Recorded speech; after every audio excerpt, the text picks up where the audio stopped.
Hi everyone, welcome back. So we are comparing and contrasting the Navigators of the Mystic Sea Tarot. These are the minors, with the Thoth and Pamela Eakins Tarot of the Spirit.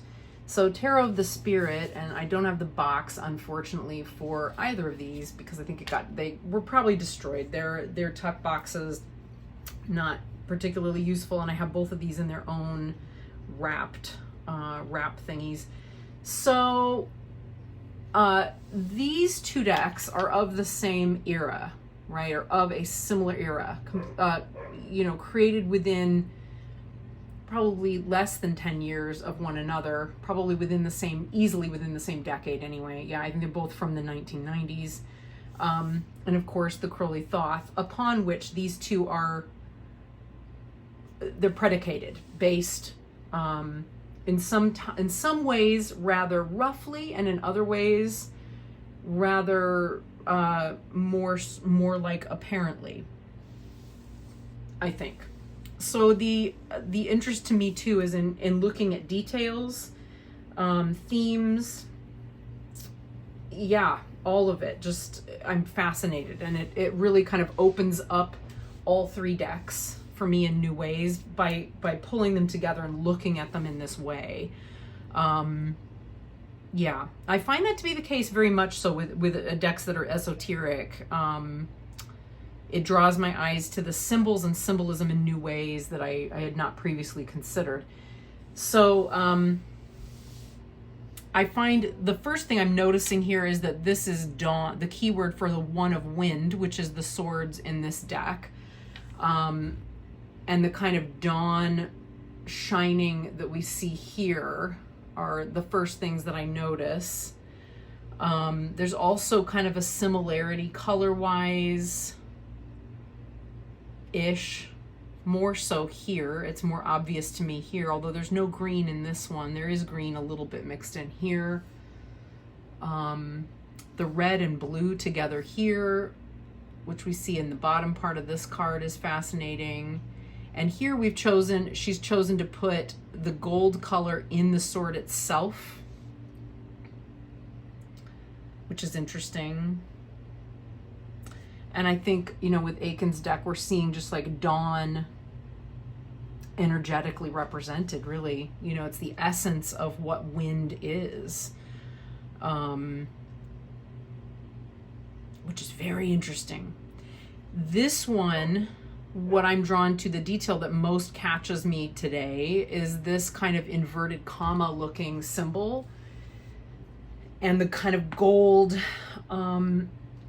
energy coming out of there, which is also the gold color in the sword. That does look a little bit like Hermes. Again, another reason I want the book. The little white book gives meanings, but it does not talk about the symbolism. Here, if we think of this as like inverted commas, which surround speech, right? And then the idea that words plant seeds that then grow in the real world, that to me gives a very powerful indication of the way in which the element of air works and operates, right? And what it does, and the kind of power that it holds and potential that it holds. It has the potential. We see the pyramids in the background, which have a very similar kind of feel. The sword is directed downward rather than upward, right? Suggesting that things come from the air and are directed down into being. Again, a very, very much part of the Tree of Life. Ooh, I wonder I've never looked at it over this card before. What do we see here?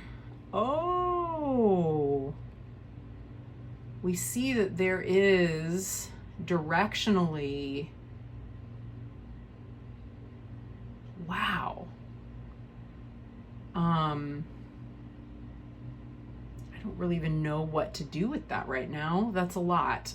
That's something that would require a lot of gazing and contemplating that we're not going to do today.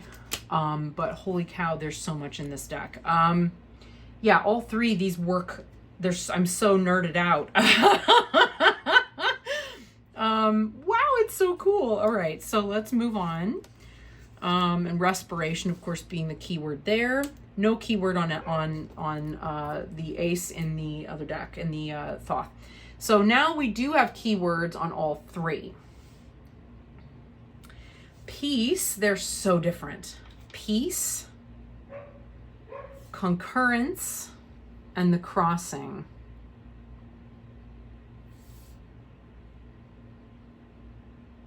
And obviously we've got a similar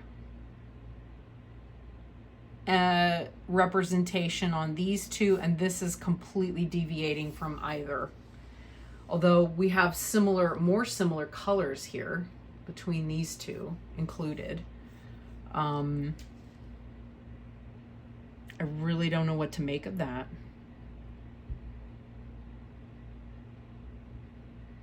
Wow, we have like a moon here. We have a lotus here.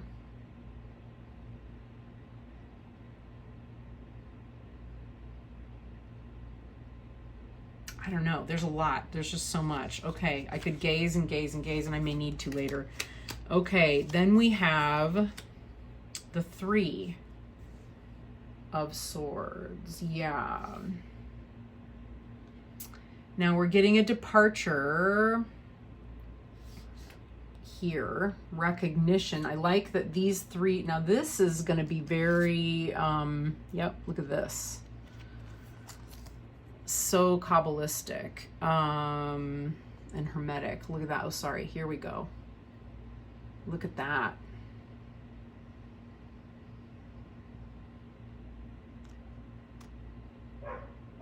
So we're putting the emphasis on this triad at the top to get our meaning recognition, right? So this is something that is being elementally, you know, this is how we draw things down. The emphasis is here. It has to start here before it can become material and drop down, right? 4 is where things materialize, but 3 is still not material yet. Fascinating. But here we're still getting the meaning desolation or sorrow. I love that there's birds. Yeah. I don't know. This is very unusual. It's different for me. This I find I don't actually have any challenge in this one because I've worked with so many other systems and decks where the 3 is not about heartbreak. It's about a stage of creation. So that's not hard for me. These two in terms of heartbreak, desolation, etc. Yeah, okay. Yeah, you know.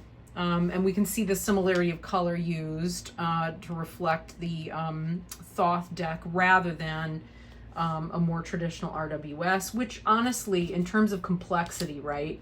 The illustration of RWS, and I've got it right here. It is in order. I tend to keep at least one in order.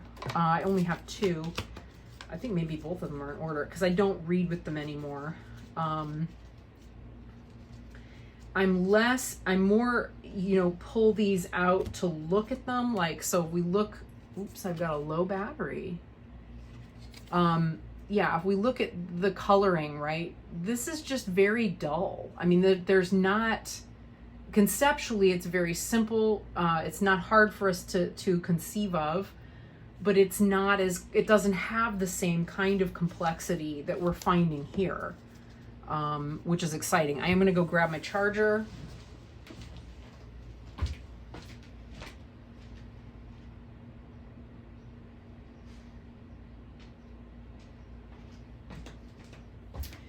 Yeah, that's the thing with like not editing is, you know, I have to kind of jump up and grab stuff. I just have not been able with the sort of capacity that I have at present on my cell phone, which ain't much, or space rather that I have on my, not my cell phone, my laptop.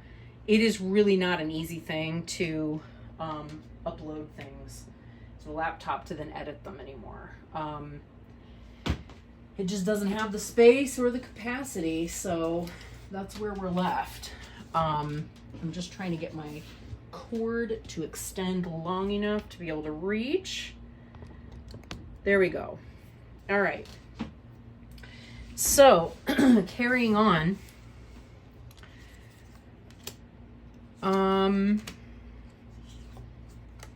Here we go. Four of Swords. Truce, recuperation, mastery. Again, big deviation here. Big deviation.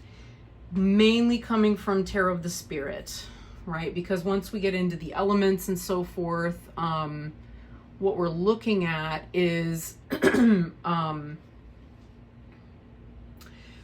well, she's really staying close to the Tree of Life, and the Kabbalistic Tree of Life in terms of how these concepts come together, right? So again, that's why having the little transparency is so helpful in understanding how her concepts come together. But here we're getting more of the traditional Golden Dawn meanings of the cards. We're seeing less of that deviation, truce and recuperation. There has to be a break somewhere. We have to have a break. Whereas here we're focusing on the way in which we master language, words, transformation, cycles, etc. Okay. 5 will have some definite, yep. We're going to have some definite, yeah, look at this. Destruction, defeat, and fear. Yeah. And we're getting a lot of similar colors between these two. Less so from the Thoth, at least at the moment, although the green, there's a consistent kind of green, pink, red running through. Yeah, and Kabbalistically 5 is the furthest we are away from God or from the source at any moment, numerologically speaking. Okay, then we have a 6, which rebalances things. So the 6 of Wind is clarity. The 6 of Swords is ascendancy. And the 6 of Swords here is science. Notice the colors. Look at those colors. Wow. The blues and the yellows really dominate. They really dominate. I love the way the colors are up here.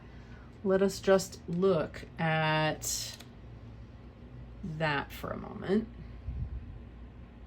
Yeah, we're placing our, yeah, look at this. Yeah, okay. That's where the 6 is for the Tifereth. Okay, wow. And then we have Mercury in Aquarius. Mercury in Aquarius.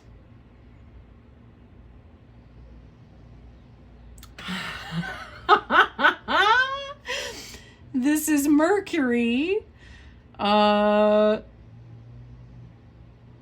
over water, in the air over water. So we're not literally getting Mercury in Aquarius unless this is a Mercury in Aquarius at the bottom. It's not. I don't believe that is. I think that's a signature. Yeah, it is. Yeah, wow.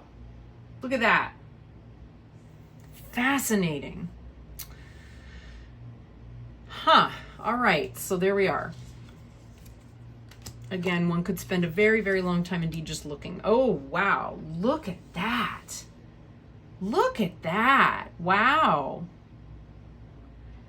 So we have futility, ambivalence, many tongues.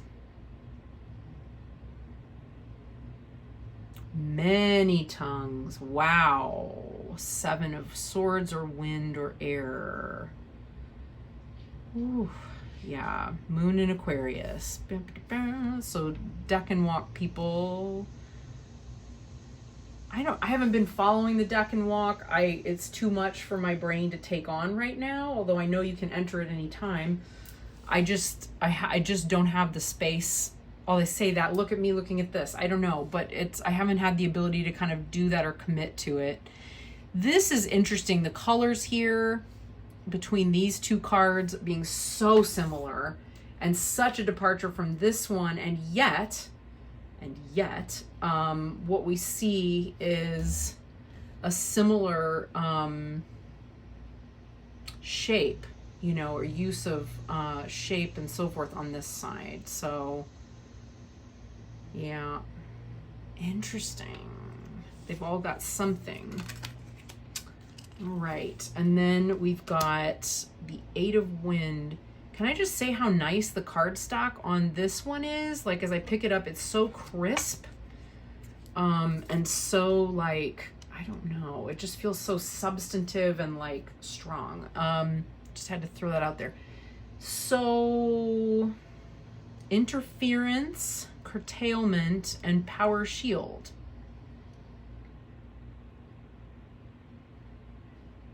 Yeah. Interesting.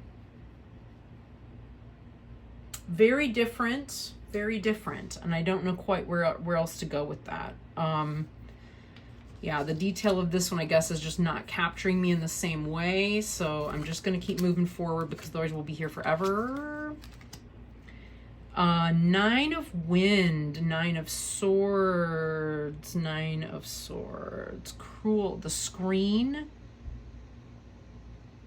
Desperation, Cruelty. Wow! So it's Mars in Gemini.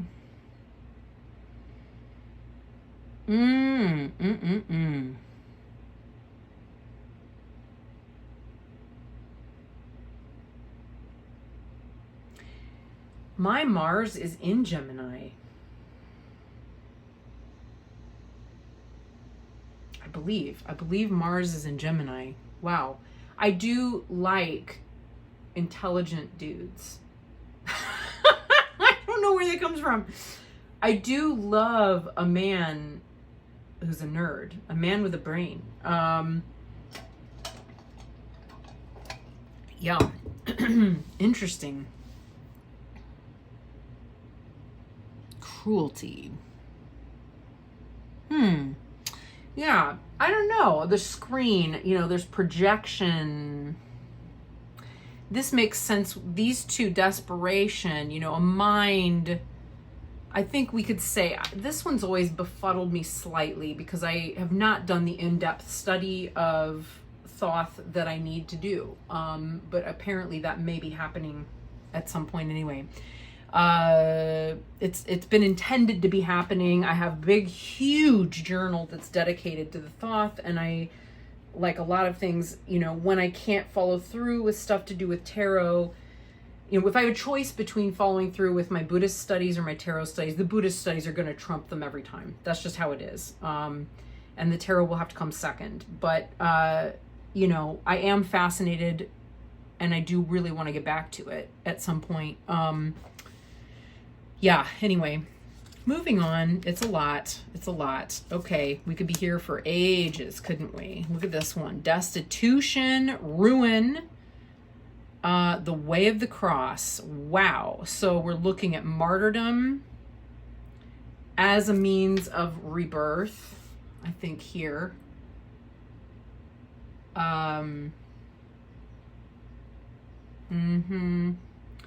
And destitution, yeah, like falling on your own sword, everything, you know, ruins. I mean, yeah, they're all pretty clear. Ruins. Yeah, okay. And the similarity in color, which we see there. Okay.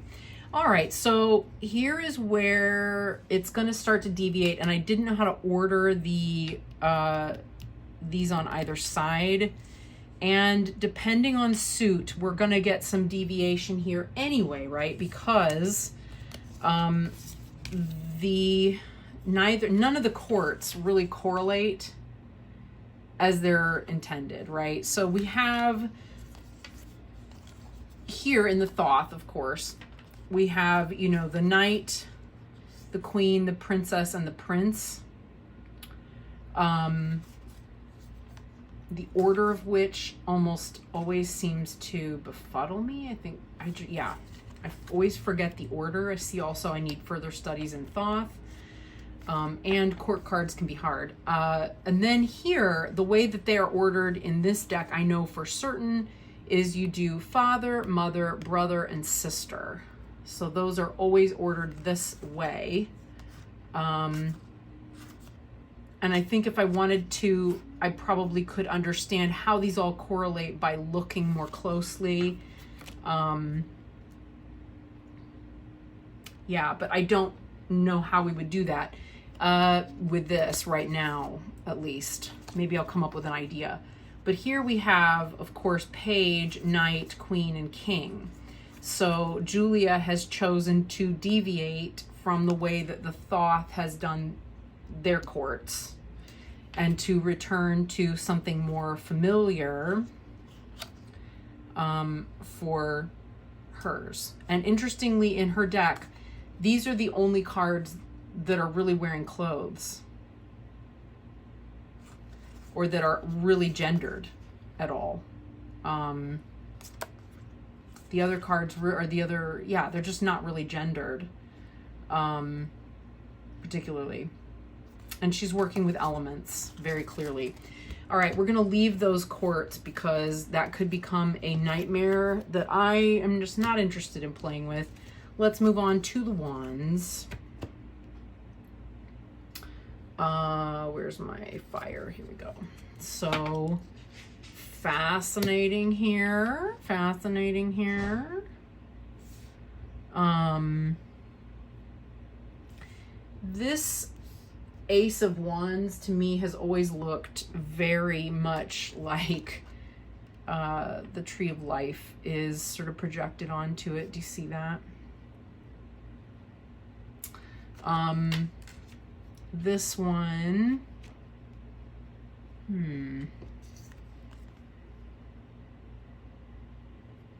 wow, when you really look at it like this, it's fascinating, isn't it?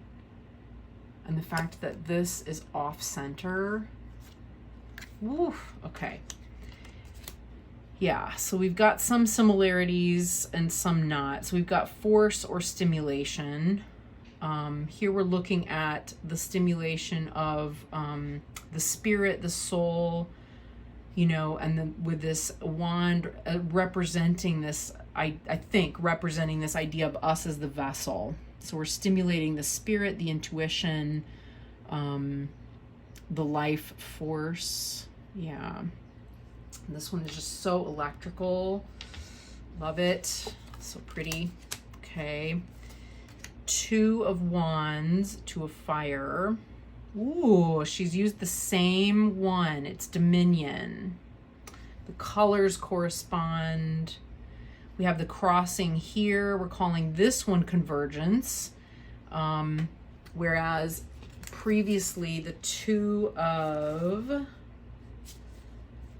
Swords. Oh no, it was Concurrence. Was the Two of Swords. Now look at that. That's fascinating. Because the colors in this one are so similar to that one. Huh. Yeah, two different words. All right. Where did those other cards go? I'm not even gonna worry about this. What am I doing? I don't know. Who knows? Who knows what I'm doing? All right. Yeah, fascinating. There's cards all over the table. It's how we like it. So now we have Virtue for the Three of Wands, Cohesion, and Birth of Light. Three of Fire. Very interesting. And it's the Sun in Aries.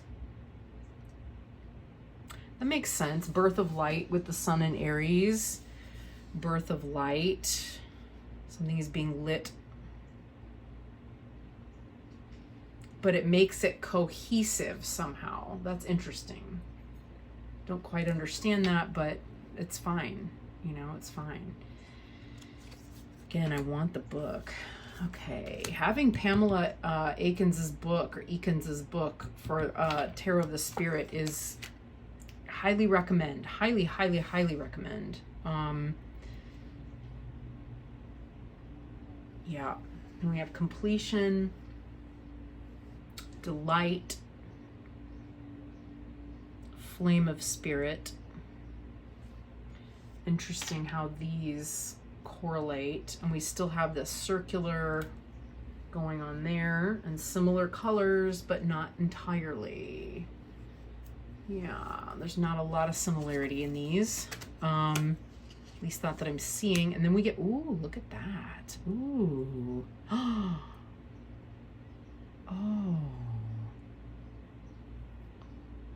5 of Wands. So we have contention, struggle, and strife. So the keywords are all, they all correlate really well. I think what I'm most fascinated by here is the way in which the colors between these two correlate, and deviate so much from the colors used here. Wow.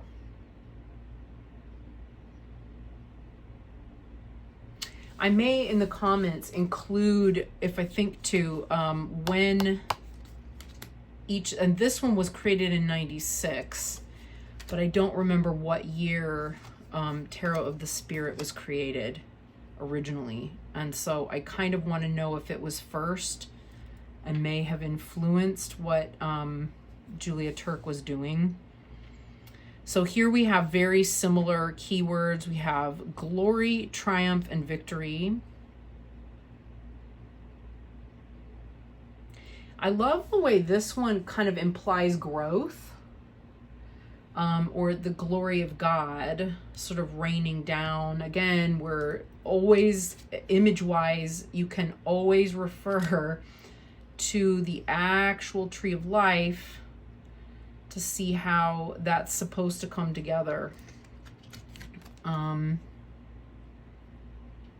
Yeah. Right, so it's from the ether that the glory, you know, it's both rising and descending. Beautiful, so exciting, so nerdy. Okay, triumph. And then we have more of a, you know, like what we see in the RWS there, victory over here. You know, more, again, like there's some correspondence color-wise between all three, but nothing that's like, ooh, look at that, that's completely not the same or totally different or whatever. There's nothing huge. Ooh, now that is very interesting once again. Wow, so much green in both of these. And we have fortitude, courage, and valor. Yeah.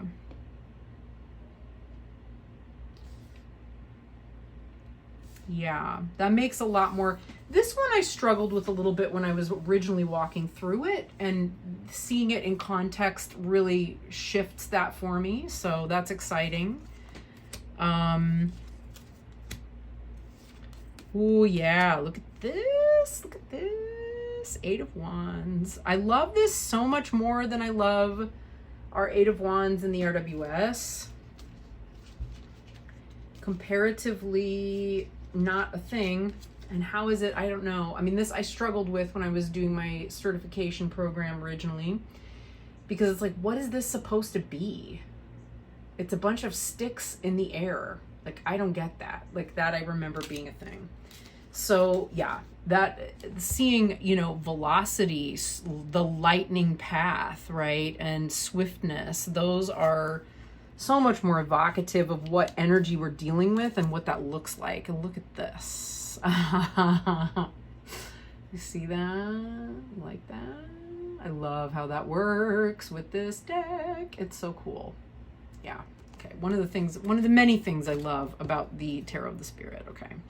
So moving on. Because we're going to be here for a while. We could be here all day. So for nerds, I hope you're having fun and you enjoy this. Okay. A lot of correspondences or correlative details here in different ways. It's the 9, the Eye of the Fire, the 9 of Wands, intensity or strength. I can also see strength here. Has kind of a Tibetan feel, actually, in that the Navigator. It looks a little bit like a Dakini dancing on top of a body, you know, on top of the ego. That's what that reminds me of. But, you know, everything kind of coming down to a single point there, or single point, right? Yeah.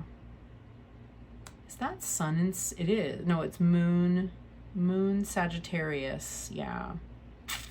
Yeah, that's intense. It's gonna be fiery and intense. Okay, 10 of Wands, oppression, the cage. That's clear. Lot of overlap color-wise. More of the green here and some of the green here. But yeah, we're getting a lot of correlation with color. That 10. Oh, right. And of course, now we're looking at, wow. Oh, that's interesting. The Father has more of that night energy. Yeah. But what, I mean, again, you know, trying to do all of the courts with these decks is kind of a challenge. They probably need their own video. So now we're in the cups.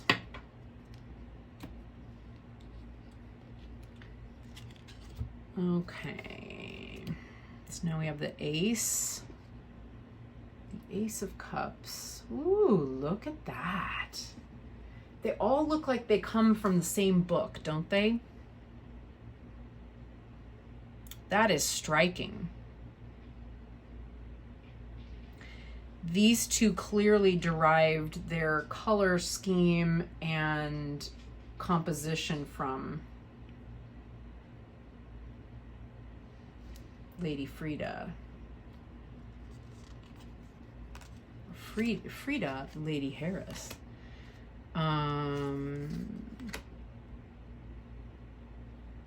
Sacred chord, harmony, love. Yeah.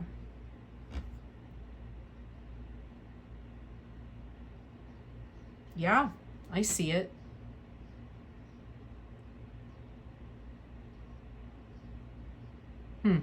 Again, the colors here and here, so interesting.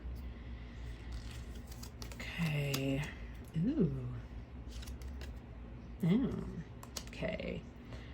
Stream of love, abundance for both of these. That makes a lot of sense. Composition is interesting there. All right. 4 of water, luxury. Here we've got some deviation, discontent, and flood. The flood. Wow. So we're looking at a portal happening here with that 4 of water, you know, where it goes from being not in existence to existing, and the way that water works, it's going to pour straight down from not existing into existing in such a way that it floods things. Here we have more of what we look at with the RWS.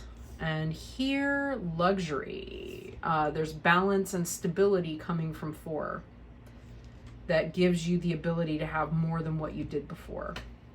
And it flows. That stability is flowing. Yeah.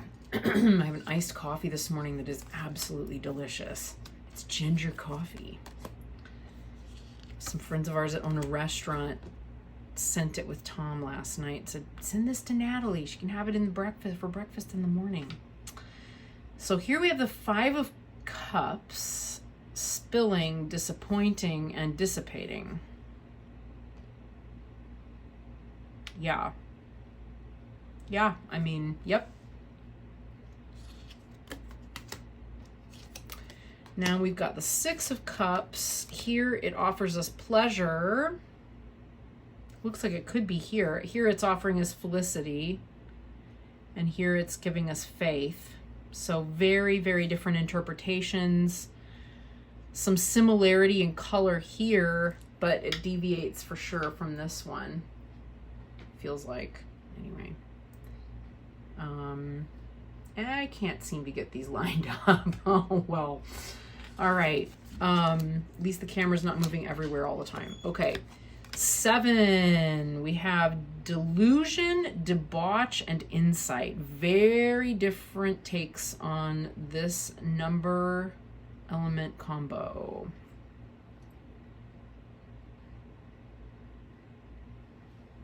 Yeah, of course, these two are more like the RWS's interpretation.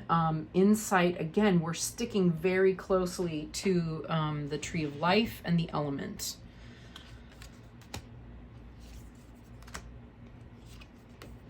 And the astrology, but coming to different conclusions about it. So here we get seclusion.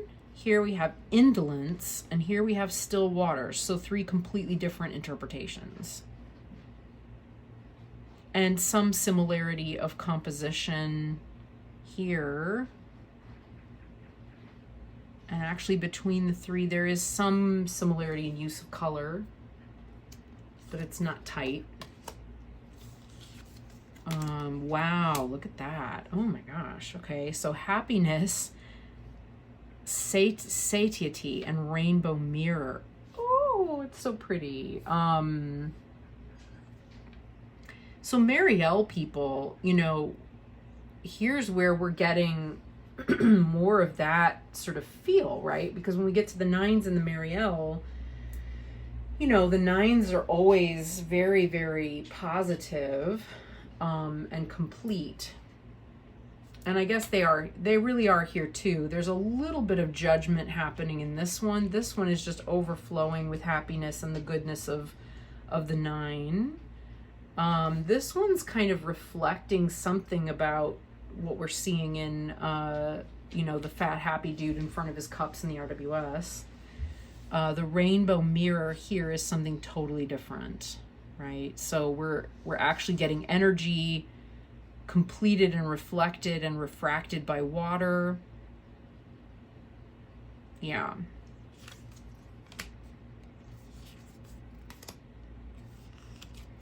Yeah, and I love the way when we're looking at these, like the way that different cards, again, they're illuminating what the differences, they're elucidating upon the differences between the 3 decks and the similarities at the same time. Look at the similarity of color between these 2. And then look at how she's deviating again over here. So the 10 of water is definitely the fountain of love. In Pamela Eakins' deck. Julia's deck is a lot, it's accomplishment. It's a lot closer to what we see in, with Pamela Smith, and then Frida Harris has gone this direction. All women illustrating here, right? Isn't that fascinating as well? Like, it's all women. And yes, I know. I know that Crowley dictated, but let's be real. She had to be the real, you know, she did the realization of the deck. Wow, look at that. Huh. Yeah, so again, you know, trying to do all of these with all of our quartz here, not such an easily done thing. Although these, isn't that marvelous? Look at that. Okay, just had to. Excuse me. Finally, we're doing the pentacles, or the earth. or the discs.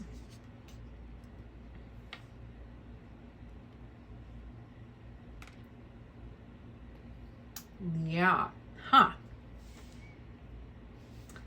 Look at that. So pretty. God, that's beautiful.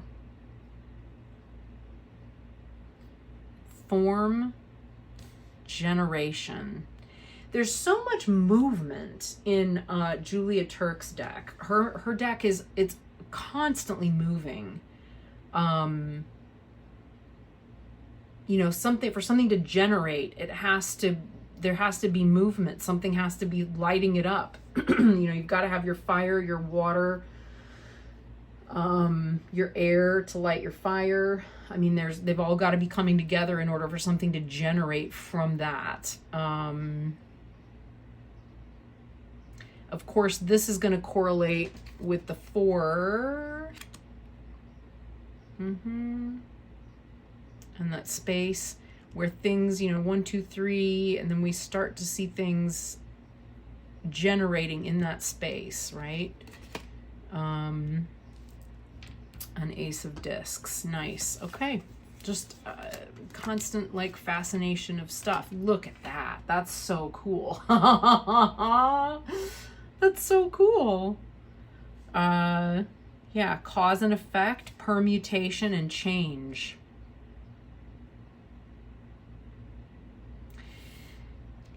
My favorite of the 3 is going to be this one. You know, not that I've been choosing favorites all along, but just that principle. This is why this deck has always resonated so well. You know, the cause and effect, you know, the idea of these two things coming together, bringing things into being. You know, one thing creates the other thing. We have the way she's representing it. We have the top of the tree of life, the bottom of the tree of life. Yeah. The infinitely, you know, cycle of how that all comes together. Not dissimilar from this one. And it's Jupiter in Capricorn. We have Jupiter here, Capricorn here. They're not easy to see. Yeah. So we have a Jupiter and we have a Capricorn. We don't have so much of that here. But this is more the idea that things have to balance and influence one another in order for something, you know, things have to intertwine. And we see it in the keyword and interaction, literal interaction. Okay. Yeah, 3 of Earth. Ooh, look. Oh, and the circle here and the circle here. Yeah, that's about where they end in terms of, although the colors here and here, although that purple sort of comes out of nowhere, this one just doesn't really quite fit with the other two. But we have works, foundation, works. Ooh.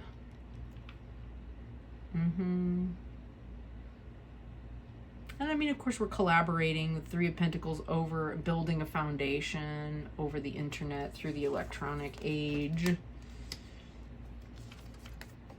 Ooh, authority, power.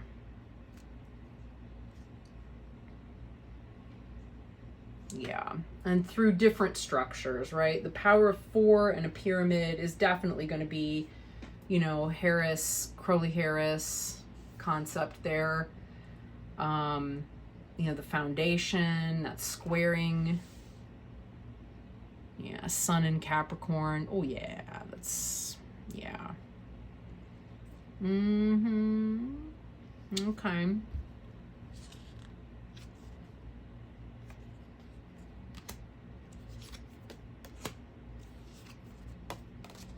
Fascinating. 5 of Pentacles here, the nadir. Worry, adversity. Yeah. And we've lost our footing, literally, figuratively. Yeah. Yeah, something here has to be literally or figuratively unlocked, right? Okay, we've got, what is it? It's Mercury and Taurus. Yeah. Those are not exactly comfortable together. Success, beauty, and compensation. Very different concepts. Obviously going along, is it Bina? No, it's Tippereth. Yeah, it's Tippereth. So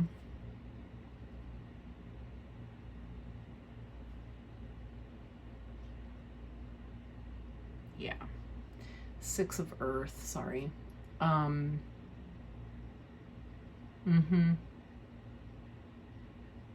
Makes sense. Moon in Taurus, a little more comfortable there.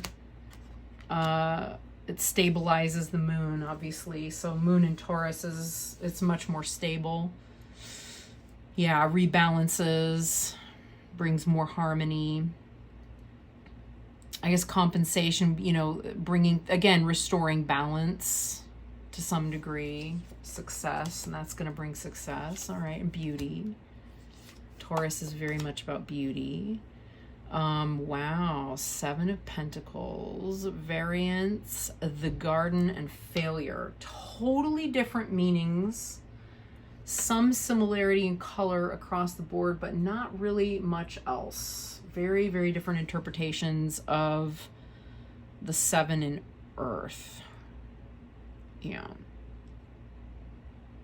Yeah, Taurus and Saturn. Interesting. Taurus and Saturn is not, I wouldn't say it was failure. I could see it as garden. Not sure about variance. Neither of them. She's not working, she may not be working astrologically. I don't know. Economy, 8 of Pentacles, 8 of Earth is the mountain, prudence. Yeah. And it's the moon in Virgo. Is that right? No, it's not the moon. It's the sun in Virgo. Sun in Virgo. Yeah. Okay. Yeah. Economy. Yeah, I would say that the sun in Virgo is economy. I have a dad that's a sun in Virgo. But Virgo is also a mutable sign. And so there's mutability here, even though there's balance. 8 of Earth, the mountain, not so mutable. Here, this is totally mutable. There is a back and forth. There is mutability here, right? There's only 3 versus 5, right? Yeah, it's interesting. All right, and then we've got the 9 of Pentacles, gain, the zenith, and acquisition. Yeah. Some similarity in color. Even here yeah, there's similarity across. Yeah, I see it. Yeah, okay. That's Venus in Virgo. Yeah, beautiful, we like it. And then we get to the 10. 10 of Pentacles is wealth. I have the most coins. I'm contributing my greatest work because I'm making it real. It is landing on the earth. It is fully realized on the earth. Yeah. I've realized all of my potential already because it has made me affluent. Yeah. Yep. All right. Fascinating. Thank you for going on this little journey with me here. I don't know if I really look at that similarity there. Yeah. Ooh. Is the night first? I don't remember. I mean, the colors yeah, look at that. Wow. So, yeah. Maybe we'll look at the courts all together later on at some point. I don't know if that's something people want to do.